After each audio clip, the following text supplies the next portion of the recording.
말씀 들어보니까 다 신발이랑 관련되어 있는 것 같아요. 후천적인 요인 중에서는 신발이 가장 큰 것 같습니다.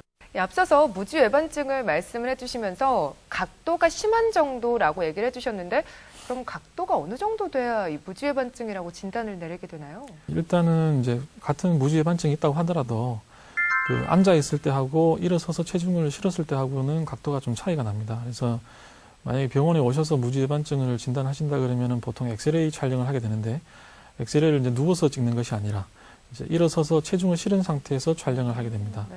이렇게 되면은 이제 보통 보행 시에 생기는 각도를 그대로 이제 볼 수가 있는데요. 왼쪽 정상인 사람에 비해서 오른쪽 무지외반증 있는 환자의 사진이 확인이 다른 걸 알 수가 있습니다. 그래서 무지외반증이라는 변형이 엄지발가락이 두 번째 쪽으로 많이 휘는 변형도 있고 또 엄지 발등뼈가 안으로 많이 휘어서 이제 튀어나오는 변형도 같이 있는데 이 두 가지를 각각 보는 지표가 다릅니다. 먼저 엄지 발가락이 많이 휘어 있는 정도를 볼 때는 이 두 축이 평행해야지 이제 제일 정상적인 발 모양이 되겠습니다. 그래서 이 두 축이 이루는 각도가 0도에서 한 15도 정도까지를 정상 범위로 보고요. 그 이상이 되면은 이 환자 같은 경우에는 거의 한 3, 40도 정도 되는데 이 정도면 상당히 고도의 무지외반증이라고 보시면 될 것 같습니다.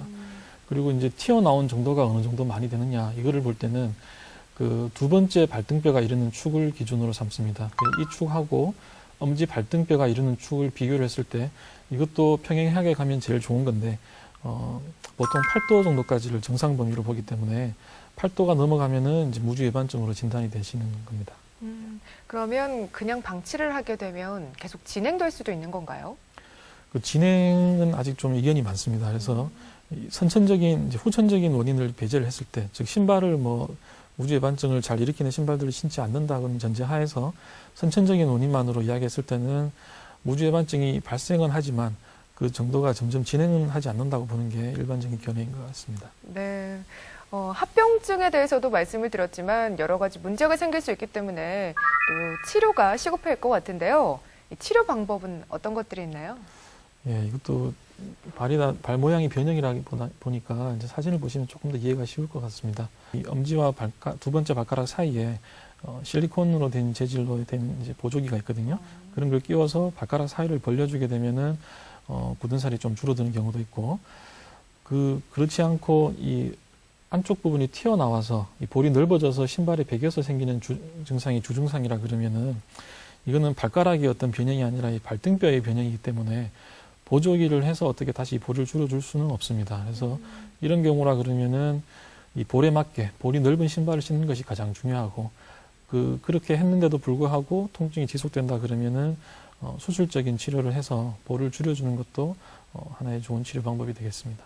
그러면 수술이 꼭 필요한 경우는 어떤 경우인가요? 그 환자분들이 이제 가장 궁금해하시는 질문 중에서 내가 무지외반증이 있는데 그럼 과연 수술을 해야 되느냐에 대해서 질문을 많이 하십니다. 네.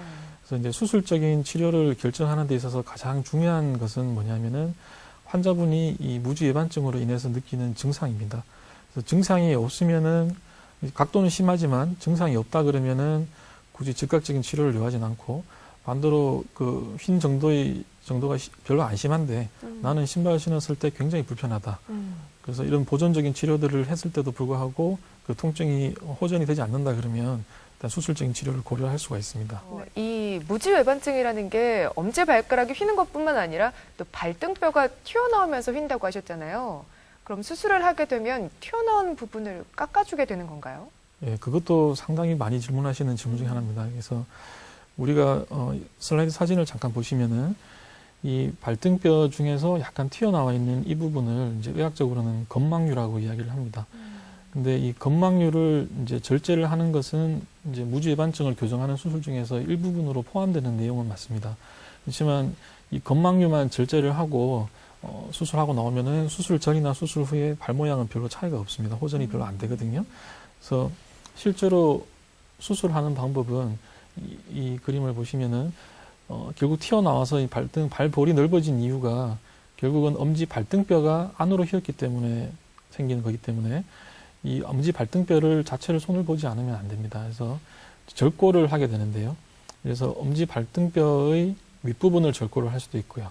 별로 심하지 않다 그러면은 밑부분에서 절골을 하게 됩니다. 그래서 일단 절골을 해서 이 엄지 발등뼈가 두 번째 발등뼈하고 이제 평행하게 갈 수 있도록 이렇게 밀어주게 됩니다. 이 상태에서 이렇게 핀을 박아서 뼈를 고정을 하게 되고요. 만약에 발가락이 많이 휘어서 두 번째 발가락 닿는 부분도 문제가 있으시다 그러면은 추가적으로 그 발가락에 대한 절골술도 같이 동반을 하게 됩니다. 그렇게 해서 이제 나사로 고정을 해서 발볼도 줄여주고 발가락 사이를 잠깐 띄워주는 이런 것이 이제 수술적인 치료가 되겠습니다. 그럼 이 무지해반증 수술은 수술을 하고 나서 상처는 많이 안 남나요? 예, 상처에 대해서도 이제 젊은 여성분들은 많이 관심이 많으실 네. 건데요. 그래서 슬라이드를 잠시 보시면은 왼쪽 같은 경우에는 기존에 많이 하셨던 방법이고 우측은 이제 최근에 하는 방법입니다. 그래서 여기 발등 부분에 엄지발가락하고 두 번째 발가락 사이에 있는 발등 부분에 있는 상처는 요즘은 내지 않습니다. 왜냐하면은 이 상처는 왜 내냐면은 이제 발가락이 이렇게 많이 휘어 있는 분들을 인대의 불균형에 의해서 그런 것이기 때문에 그 인대를 잘라주기 위해서 이렇게 상처를 내는 거거든요. 근데 요즘에는 이제 이 절골하는 이 상처만으로 다 바깥쪽 인대를 절개를 할 수가 있기 때문에 발등에 보이는 상처는 별로 없다고 보시면 되고, 또 이 무지해반증의 정도에 따라서 절골을 하는 위치가 달라지기 때문에 별로 안 심한 무지해반증이면 그 절골하는 부위도 발가락 쪽에 가깝기 때문에 상처가 별로 작게 남고요. 조금 심하신 분들은 위쪽에서 절골을 해야 되기 때문에 상처가 안 심한 분들에 비해서는 조금 길게 남습니다. 그래서 모든 병이 다 그렇듯이 일단은 초기에 치료하는 것이 가장 좋은 거라고 보시면 될 것 같습니다. 무지외반증에 대해서 쭉 얘기를 나눠봤는데요. 이번에는 족저근막염에 대해서 또 얘기를 나눠보겠습니다. 막연하게 그냥 발바닥이 아픈 병이라고만 알고 있는데요. 어떤 질환인가요? 예, 족저근막염도 굉장히 흔한 병이지만 말이 어려워서 그런지 이제 들어는 보셨어도 제대로 알고 계시는 분들은 조금 별로 없는 것 같습니다. 그래서 이 슬라이드를 보시면은 이제 족저라는 것이 이제 한문으로 발족자에 바닥 저자를 써서 발바닥이라는 뜻이거든요. 그래서 이 발바닥에 있는 인대를 족저근막이라고 이야기를 합니다. 그래서 이 족저근막은 발바닥, 쉽게 말해서 발바닥 인대인데 이 앞꿈치하고 뒤꿈치를 이어주고 있는 인대라고 보시면 되고요. 이 인대에 염증이 생기는 것을 족저근막염이라고 합니다. 그러면 이 족저근막염은 어떤 증상이 나타나는 건가요? 네, 족저근막염의 증상은 그 염증이 있는 부위의 통증입니다. 그래서 족저근막이라는 것이 앞꿈치와 뒤꿈치를 연결하고 있지만 앞꿈치뼈에 붙는 자리에서는 염증이 별로 안 생기고요. 보통은 이제 뒤꿈치뼈 부위에 붙는 부위에 염증이 생기기 때문에 이 통증의 부위가 뒤꿈치 발바닥 쪽으로 좀 국한이 되는 경향이 있습니다. 그리고 족저근막염의 가장 전형적인 특징이 뭐냐면은 아침 첫발 디딜 때 통증이 많이 심하시고 또 오히려 걷다 보면은 증상이 점점 완화되는 것이 족저근막염의 가장 전형적인 특징입니다. 그러면 거꾸로 아침에 첫 발을 디딜 때는 증상이 없다가 오히려 걸을수록 증상이 생기는 경우는 이건 족저근막염이 아니라고 보면 되나요? 예, 실제로 그런 분들도 많이 오시는데 그런 분들 중에서도 족저근막염으로 진단되시는 분들이 많습니다. 그래서 우리가 보통 첫발 통증을 개시 통증이라고도 이야기를 하는데 이 어떤 운동을 개시하거나 처음 체중을 실었을 때 생기는 통증을 말하는 건데 비단 족저근막염뿐만이 아니라 일단 어떤 인대가 뼈에 붙는 자리에 생기는 염증이 있을 때 그런 염증이 있을 때는 개시 통증이 생기게 됩니다. 그래서 족저근막염도 이 족저근막이라는 인대가 뒤꿈치 뼈에 붙는 자리에 생기는 부착성 건염으로 보기 때문에 이런 개시 통증이 생기는 거거든요. 근데 족저근막염이 좀 만성화가 되면은 이런 개시 통증이 좀 없어지는 분들도 있습니다. 그래서 그런 분들한테 족저근막염이 아니라고 하는 것도 좀 무리가 있는 것 같습니다. 그럼 이 족저근막염이 생기는 이유는 뭔가요?